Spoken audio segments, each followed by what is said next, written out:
Good afternoon, everybody, and welcome to this workshop hosted by Attest. We know there are known knowns.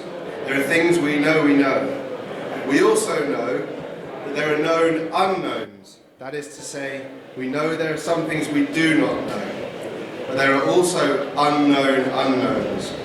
The ones we don't know, we don't know. That's a quote from Donald Rumsfeld. And to explain the relevance of this quote, I'd like to pass you over to the CEO of Attest, Jeremy King.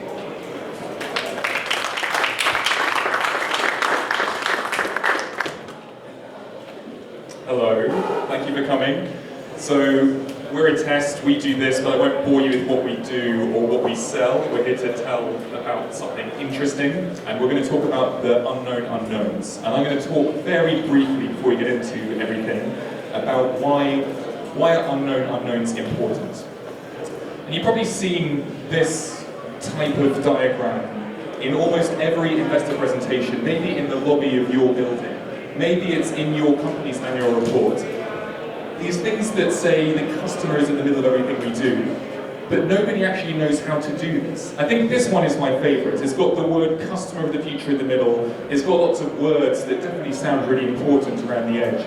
And there's lots of overlapping of things that show that all these things are integrated and fit together, but it doesn't actually tell you what to do. It's kind of useless.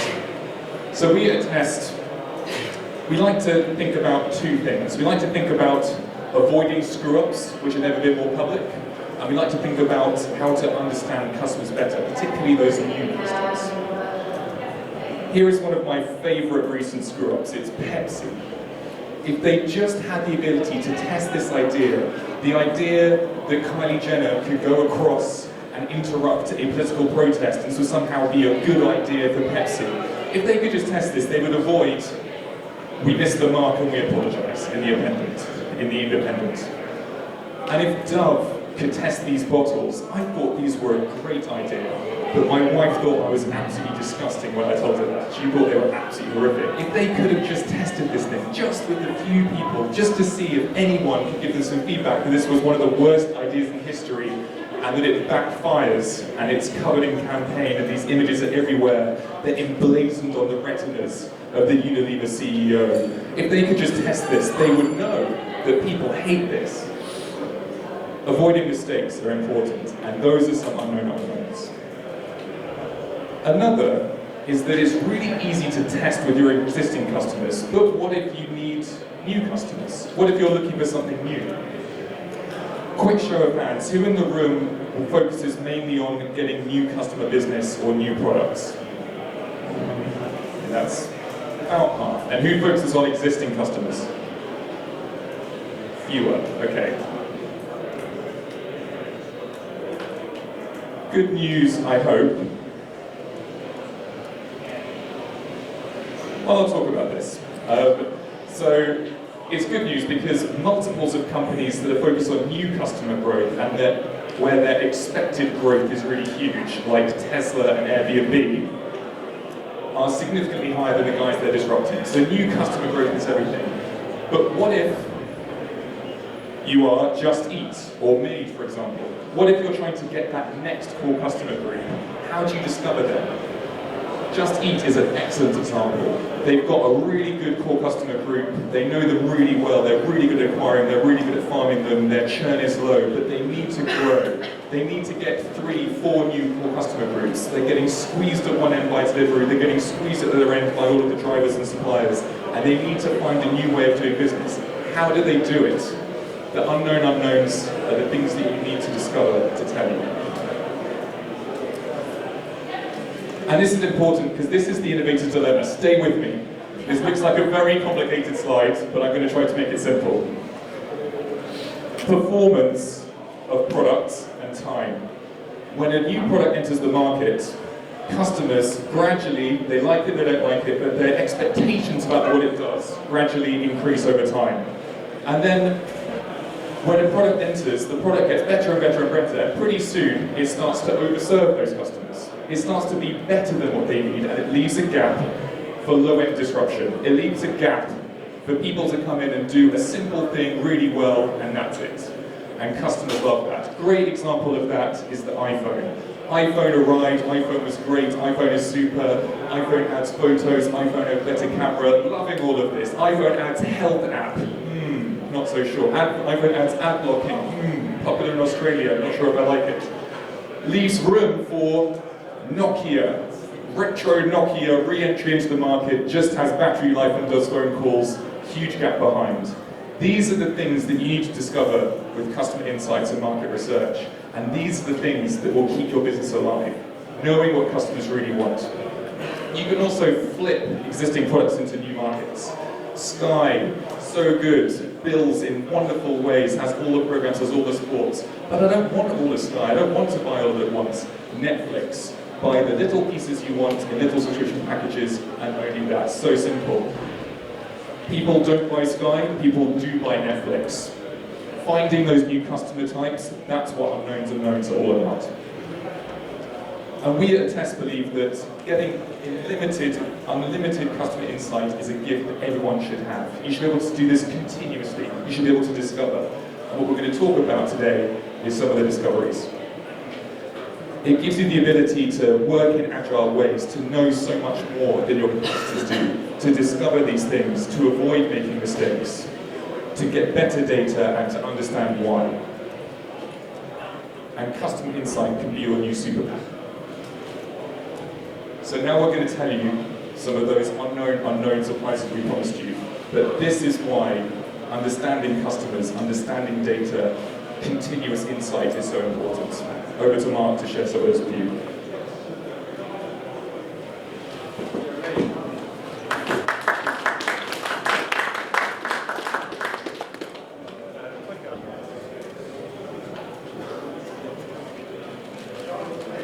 Okay, apologies, some of the images basically aren't fast enough. So product innovation idea out there, Wi-Fi that's available for public presentations would be fantastic.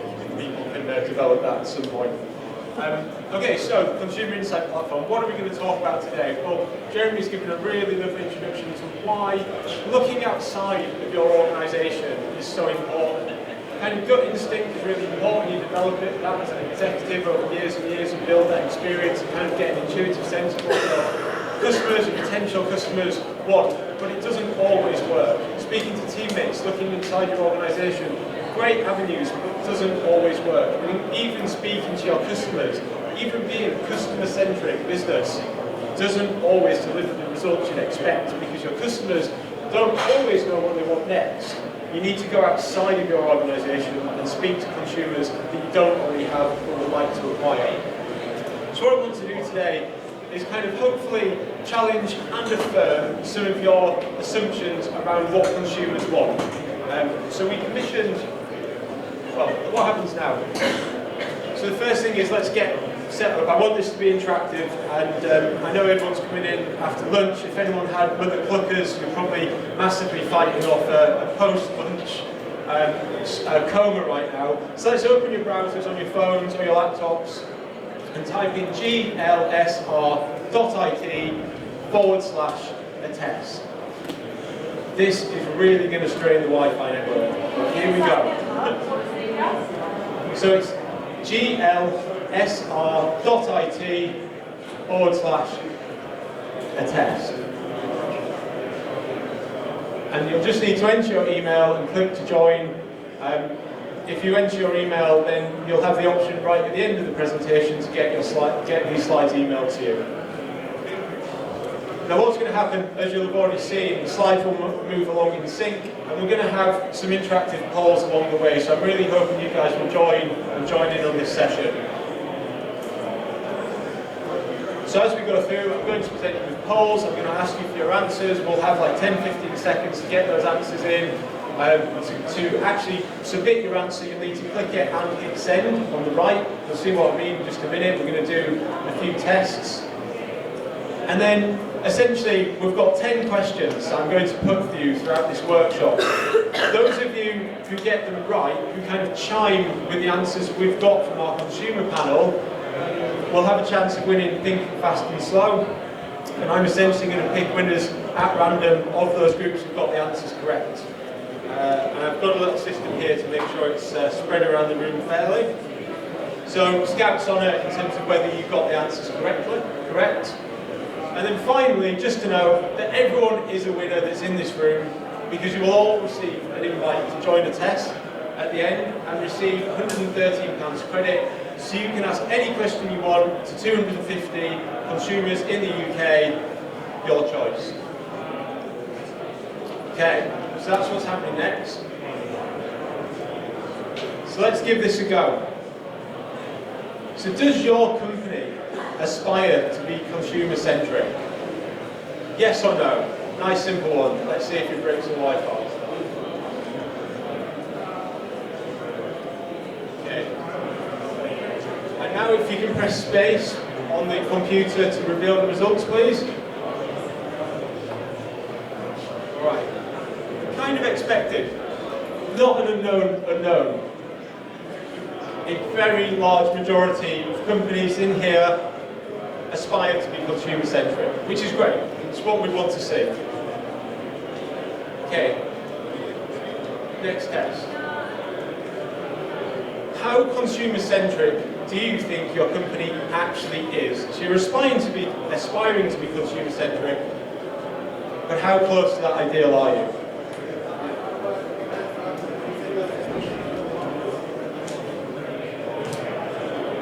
Okay, let's bring up the results.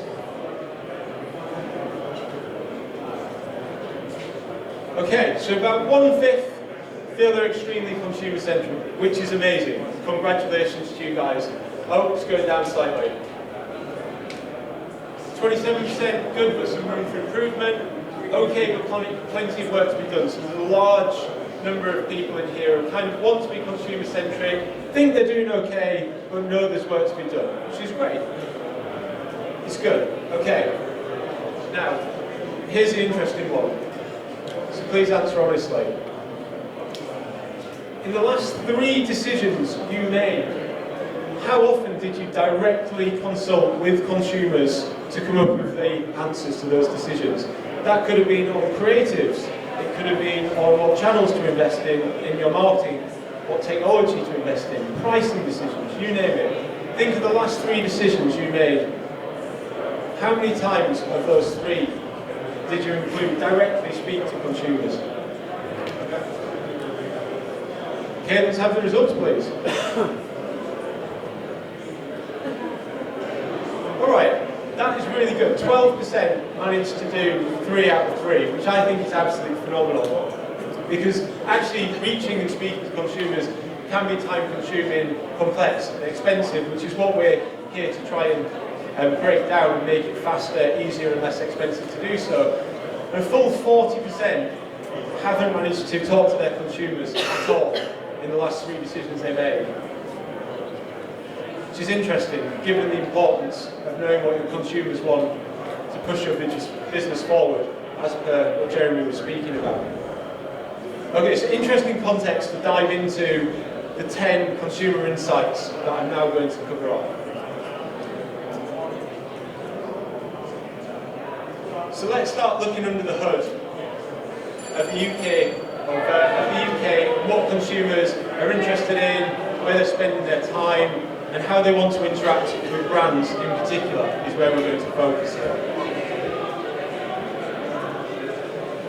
So who did we do the survey with, just so you have a sense of who took part in this? So we did a broad range of ages, even a near even split, nationally representative split of males and females, and a good range of regional input as well. Just so you've got a sense of who's taking part in the survey.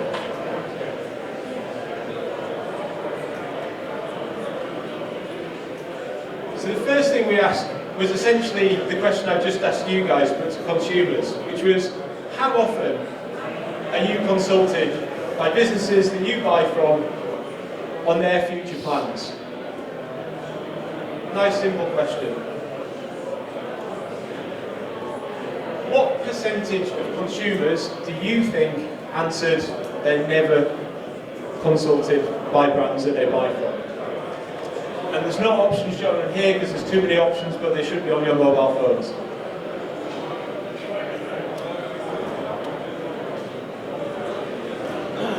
Okay, let's bring up the results.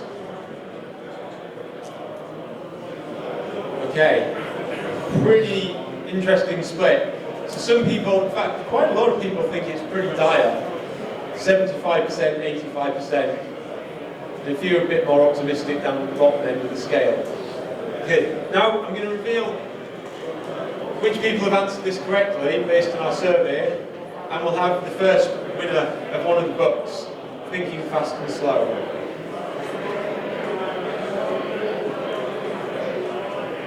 So the correct answer was 45% of consumers never feel that they're consulted by brands and businesses that they buy from. It's a pretty high number. Not shocking by the looks of it though. People kind of in this room get that we're not speaking to consumers enough or frequently enough. Now, whoever answered that correctly, again, kind of scouts on it here, could you just stand up briefly? So get you out the... Okay, so I've got here pre-written down, whoever's closest to the left and as far back. So it's you, sir. Congratulations. Okay, I've got quite a lot to go through, so I'm going to keep pushing on. Now, just one quick takeaway from this, though. Lots of room for improvement, right? 45% of customers, of consumers, never feel they're consulted with by brands that they buy from. And another 7%, so a good healthy majority, feel it very rare that this happens. However, there is cause for optimism here. 15% feel they were contacted or consulted within 1 to 4 weeks, which is actually pretty good. So if you're one of those brands, fantastic. But just have a think internally, how would your consumers answer this? Would they say never? How often are you in contact with them? It's just something to maybe think about when you go back to the office.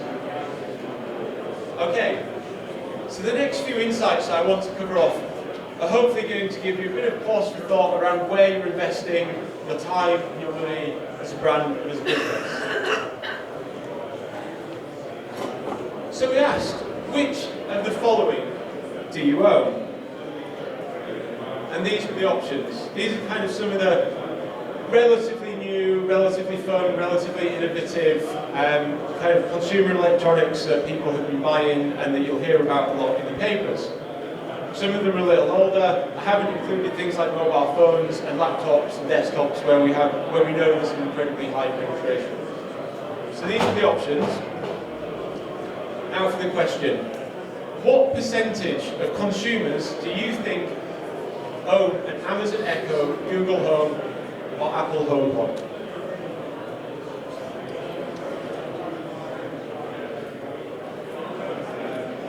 Okay, let's reveal those results.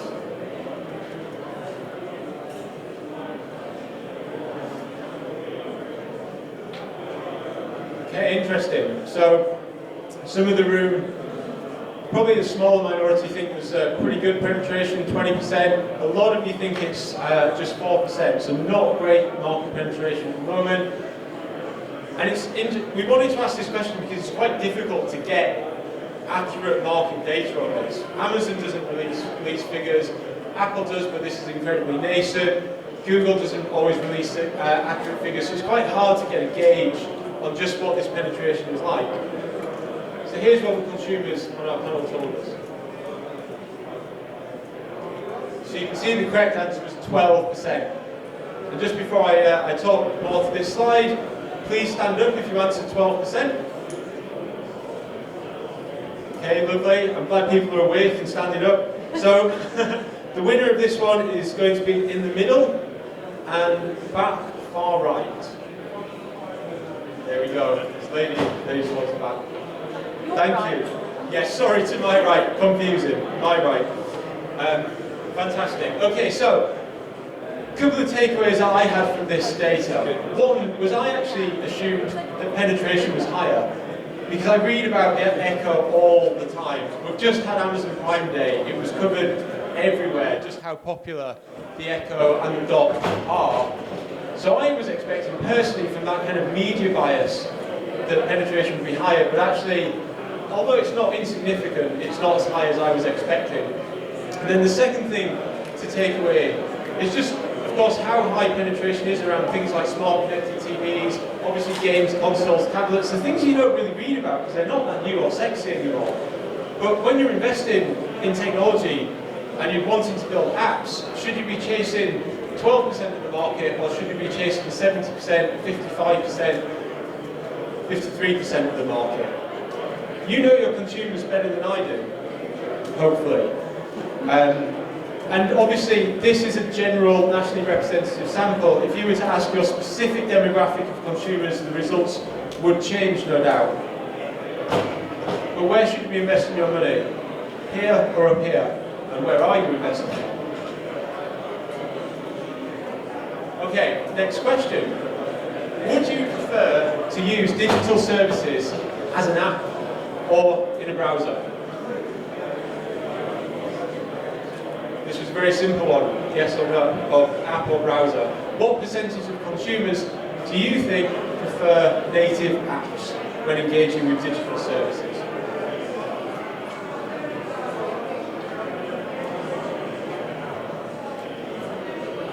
Okay, let's reveal those results. Okay, here we go. So most people congregating around 50 to 70% preferring apps. Okay? What's this now? Oh, 96% think 90%. Okay. Percentages, next to percentages. So here's the answer. So 72% would prefer a dedicated app to being in the browser. So I think actually a good proportion of people in the room guessed that, and we're kind of in tune with what consumers wanted. If you've got that, please do stand up. Time for another book. Okay, so this one is going to the middle again, and right in the front middle. You, sir. Right. Okay, so for me, again, I'm bringing my biases into this, because this is an example. I personally prefer browsers. I prefer to work in a browser and have a great browser experience. And I'm quite excited about the advent of persistent web apps, which are essentially bringing the behaviours of apps into the browser. And I think that's quite an exciting evolution. My guess, completely my guess, is that if we ask this next year, we would start to see the percentage of people preferring dedicated apps start to go down and browsers go up. Just a guess, hopefully we'll be here next year to show whether that's true or not. But also, there is a significant percentage here of people who prefer the browser experience. So again, as a brand, it's great if you're investing in apps, you're probably making the right decision according to consumers, but don't ignore the browser experience, because a good proportion of your consumers are going to care about how they interact with you in the browser. And also, I'm not showing this because I couldn't kind of dive into every segmentation, so I've kept it very broad-based for each of those takeaways. But if you segment and look at those age 50 plus, you essentially get the inverse. And so I think it's a good 65, maybe 70% prefer browser experiences to native apps. So if your consumer base is of the older generation, the boomers, then you might want to consider whether this is the correct strategy. Okay. Do you find personalisation helpful or creepy? It's obviously quite a strong word. What percentage of consumers do you think said they find personalisation a little bit creepy, or in fact just creepy?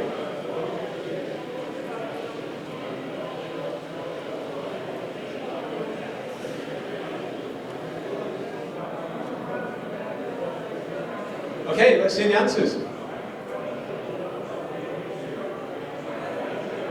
Hopefully. Yeah, there we go. Okay, so roughly 2/3 of the room think it's a pretty high proportion, 28%.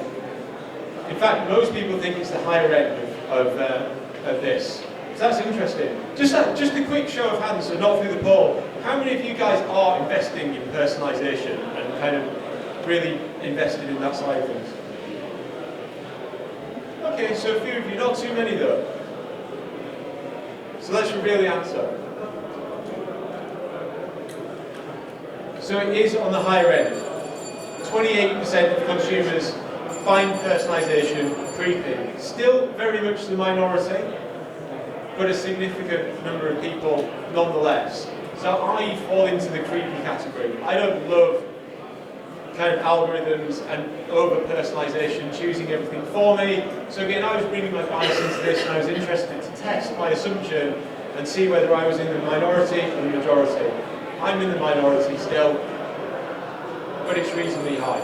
So if you're investing heavily in personalisation, it could be going in the right direction, but it could also be off-putting to a pretty significant proportion of people too. Okay?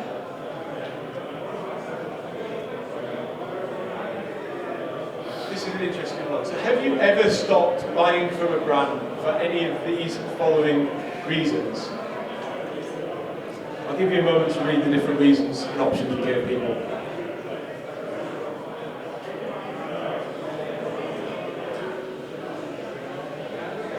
Okay, so hopefully you've had a moment to take that in.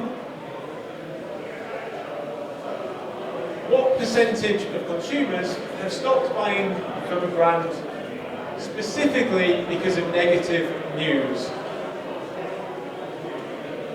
So I'm giving you bands on this one.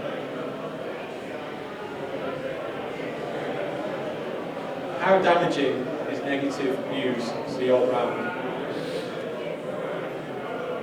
Okay, let's reveal the results, please.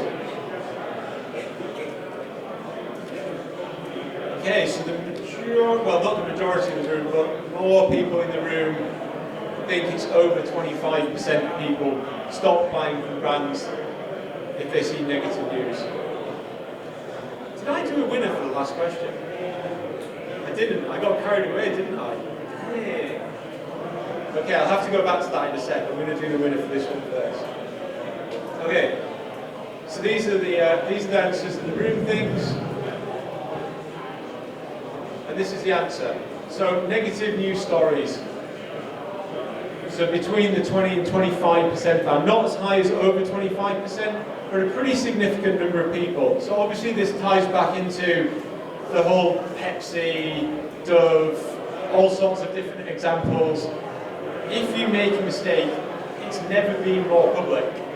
And it does have an effect. It's not the most damaging thing, but it does have an effect. And a 25%, near 25% segment of your customers, they were to stop buying from you because you made a completely avoidable mistake that hit the news, that's a pretty big chunk of revenue that you'd ideally want to avoid. So let me ask, who answered correctly? Who went in the 20 to 25% band? Please stand up. Okay, so the correct, well, so the winner of this one will be on the left and middle. Did we already have you win? No? Okay, wonderful. Just want to make sure no one's collecting all of the books. Okay, let me just quickly skip back. So, helpful or creepy. Could I just show the results again? For this one?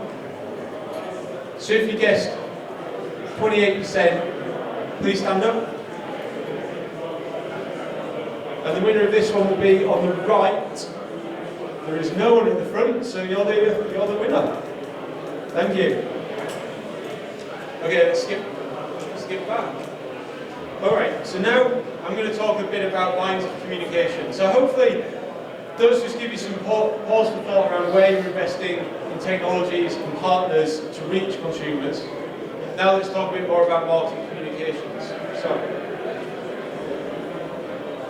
we ask consumers, have you complained about or to a brand on social media in the last 6 months?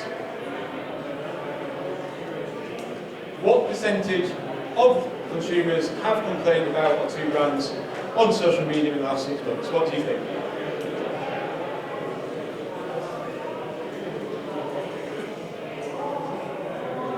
Okay, let's see those results, please. Hey, just coming in.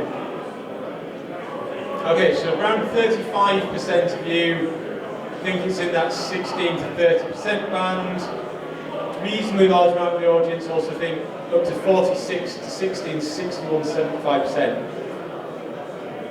Let's reveal the answers.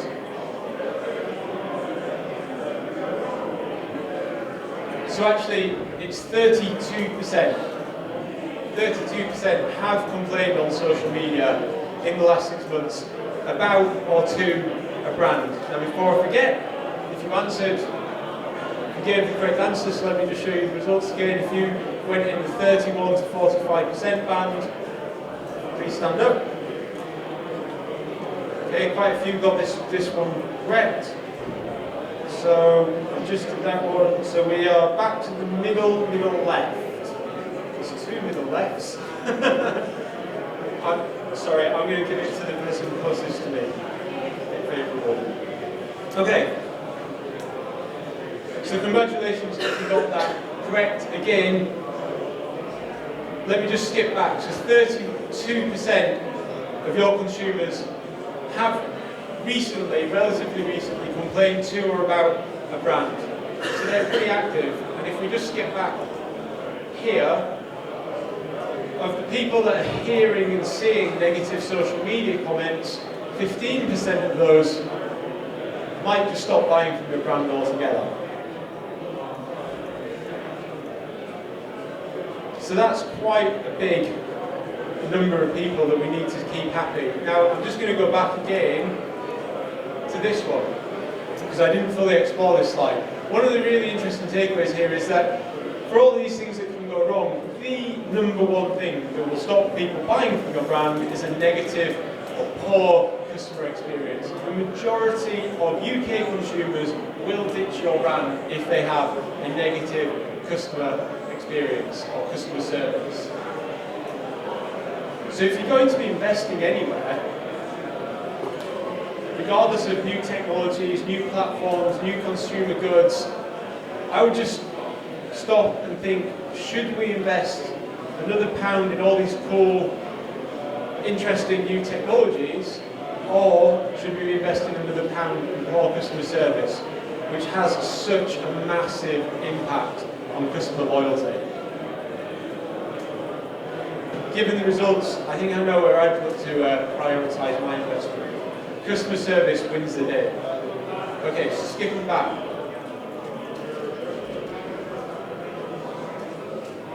Ties in with this slide, or this question. So on which channels do you prefer for customer support? Which channels do you want to have customer support available to you? And these are the options we gave. Phone, email, chatbots, which are obviously quite trendy at the moment, live chat, SMS, WhatsApp, Twitter, or other social media. So I ask you, what percentage of consumers do you think would prefer to use WhatsApp for customer support?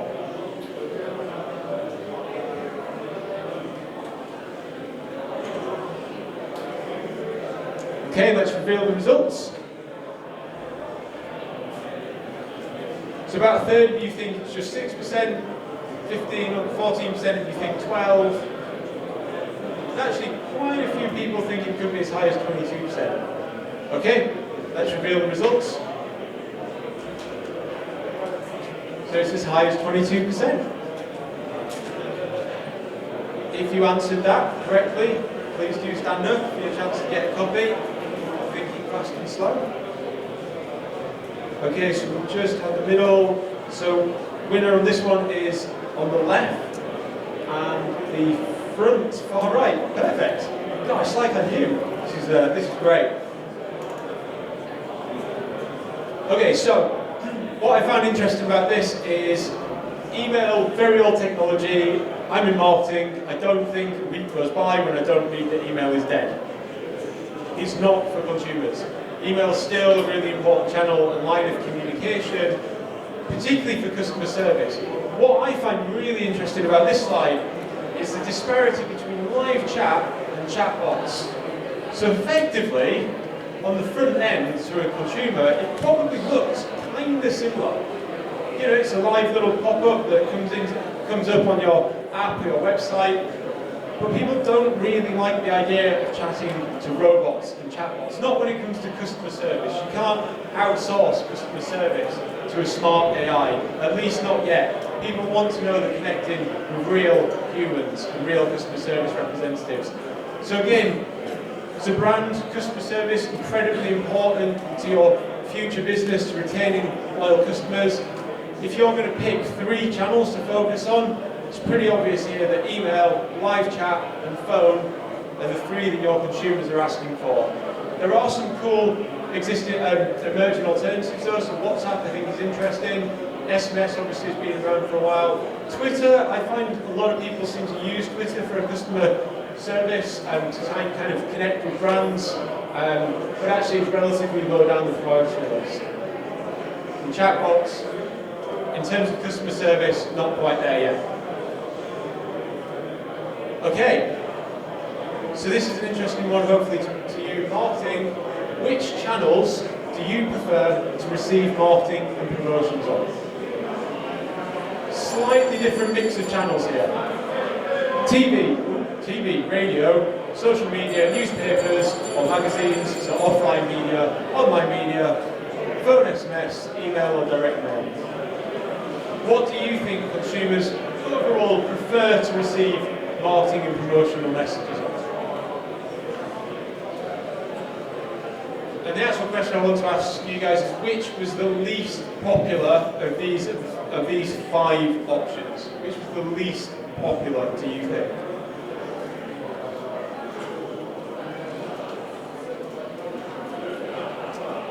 Okay, let's reveal the results.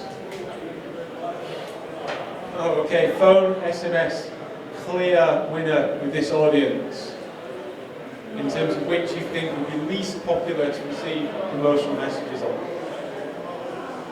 The actual answer is online media blogs. Before I forget to do it, I'm going to ask people who answered that, in that way, which is a very small minority of the audience, to stand up, please. Okay, so there's more than 2. So this one is on the right, middle, there's no one on the right, but on the furthest right. If we could get a copy of the book to this gentleman here. There wasn't anyone on the right, is that correct? Good. Okay, so I found this interesting, but then I kind of thought, this does chime with what we're seeing. The rise of ad blockers. People don't want to be disturbed while they're reading their favourite blogs and online magazines and consuming media that they're interested in. They don't want to be interrupted by brands during their leisure time, effectively, their entertainment time. And hence the rise of ad blockers. So it maybe isn't so surprising that this is right down at the bottom. And again, email. This champ just won't go down. People want to receive marketing messages on email. They're happy to receive it still. I know you've got to contend with a lot of filters and people and promotional messages getting filtered out of their primary inbox. Excuse me. But consumers are still interested in email. Of course, TV makes sense, social media as well. But I find that interesting. So if you're paying for lots and lots of online media, blog, advertising, that doesn't seem to be where consumers want to be hearing about you. Are you building up your email list? Are you gaining subscribers? Are you gaining opt-ins? Are you trying to communicate people in a regular way, in a really personal way to their inboxes? If you're not, I would suggest you consider it seriously.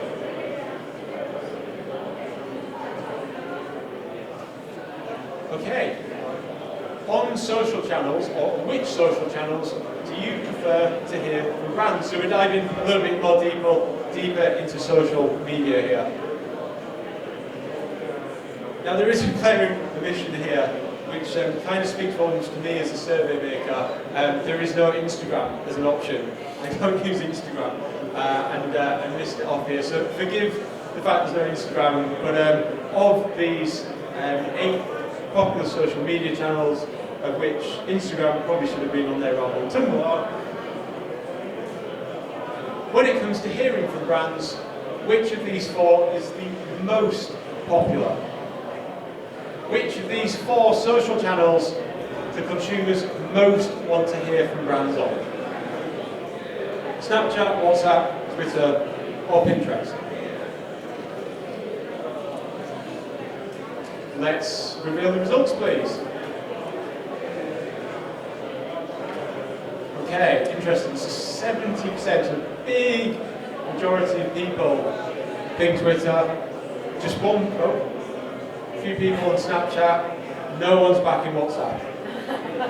Poor WhatsApp. Good for customer service, not so much for promotions and messaging.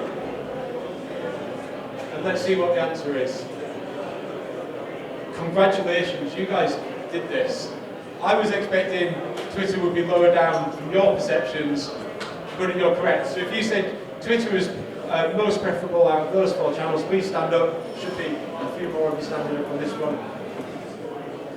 Okay, so this one is nearest to me that hasn't yet won. Okay.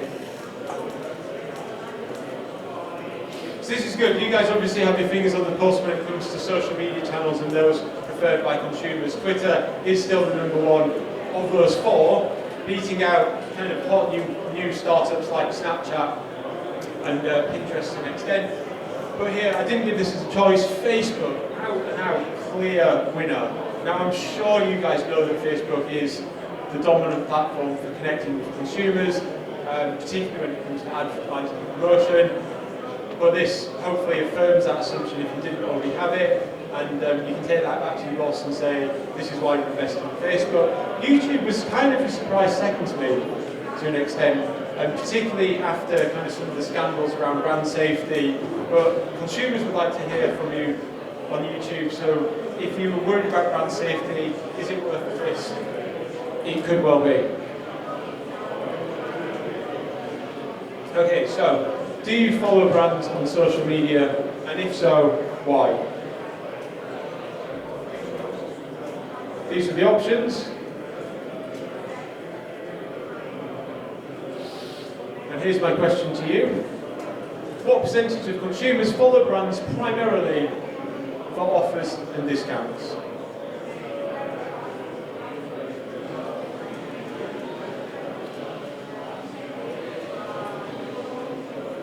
Right, let's reveal the results, please. Okay. So more people, the biggest segment of the audience thinks it's 37%, followed by 57%. Let's see who got this right. So large percentage, 47%, almost the majority of consumers, primarily follow brands on social to get offers and discounts. Now, I was interested to see whether this was different because I believe it's the Digital Marketing Association ran a survey a couple of years ago asking essentially the same question, and they got a resounding yes for offers and discounts as well. So that's interesting. Consumers are changing in this respect. They're happy to follow brands, mostly because they want you to give them offers and discounts, which has got to be good news for brands. Right, how many books have we got left? We've got one. Okay, so who answered correctly on this one? Okay, quite a few. On the right, perfect. Hidden by the pillar. Okay, so just very quick takeaway on this slide is, if you're not offering people freebies, discounts, you're missing out. People are following you because this is what they want. They're asking for promotional discounts, promotional codes, the latest product updates. They're interested in this. Don't be shy, don't be coy as a brand. Tell people, people are willing and ready to buy when they're following you on social media. So good news for your social media managers. Of course, with a blend of interesting and entertaining content, it can't be one-dimensional. And then, of course, a good quarter of the population simply don't follow brands on social media, which is completely fair enough. So that's my key takeaway from this slide. Okay, so we're done with the books, I believe. We should have done 10. All right, lovely. So this is just one last thing, because I got to ask these questions and I was quite interested. We asked 1,000 consumers, have you bought anything online while drunk or intoxicated in the last 6 months? See one of my colleagues nodding vigorously there. What percentage of consumers do you think bought something online while drunk or intoxicated in the last 6 months? 6, 16, 26, 36 or 46%?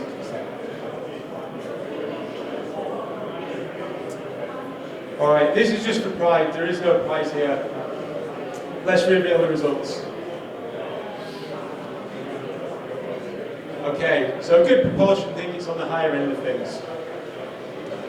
The answer? Actually a little lower. Sensible UK. Who'd have thought? I've definitely bought something in the last 6 months while online. So 26% say yes. I'm just saying, don't follow my advice, but you know, maybe a little Facebook retargeting at midnight on a Friday or a Saturday could be boosting revenues by 26%. Getting those drunk consumers in. Don't take my word for it, it's the data speaking. Okay, so that's all the kind of consumer insights we've got for you today. So there's 10 consumer insights plus one. I hope the start of it was very interesting in terms of kind of the importance of consumer insights and how vital it is to get outside of your own organisation and figure out what's next with the broader kind of UK consumer market. Also the disparity between the aspirations of your businesses, which is amazing, everyone wants to be consumer centric, but how often you're managing to actually get consumers and the voice of the consumer into the room when you're making decisions. There's a big gap there. I think it was 90% to 11% who managed to do it consistently. And then finally, I'd just be interested to know how many people, or did anyone in the room manage to kind of chime with consumers 10 out of 10? Who managed to get it right every time? No? No one. Okay, so there's room for improvement for everyone. What about 7 out of 10? Did anyone get 7 out of 10? 5 out of 10. Alright, fantastic. So one person in the room kind of got what consumers are thinking more than 50% of the time. I hope that's an interesting demonstration about not bringing our own assumptions into the room when making decisions and actually going out and testing and validating our assumptions with an impartial panel of consumers. Now, final thing, if you're interested in getting access to the raw data, you can do. I'll happily share the link with you. Just follow us on Twitter. Follow us, ask a test, and later on in the afternoon today, I'll tweet out a link to the raw data, and you can go in and see there's a few bonus questions in there as well that I didn't manage to get through in time today. And you can segment by your particular demographics. Older, younger, male, female, London, non-London, whatever your kind of target demographics are, and you can see how the answers will shift and change, and it'll give you a bit of an insight into how our analytics panel works. So I hope that's been interesting. 10, 11, with a bonus one, consumer insights. Hope it's given you some interesting things to think about and going back with your colleagues to talk about. If you have reached the end of the presentation, then I think you should now have the option to email the slides, so you'll have that so you can take it back to your teams. Thank you so much for coming in, spending an hour with us today. We're stand 91 if you want to come and speak to me or my colleagues a little bit more about how Attest can help you get closer to consumers. Thanks very much.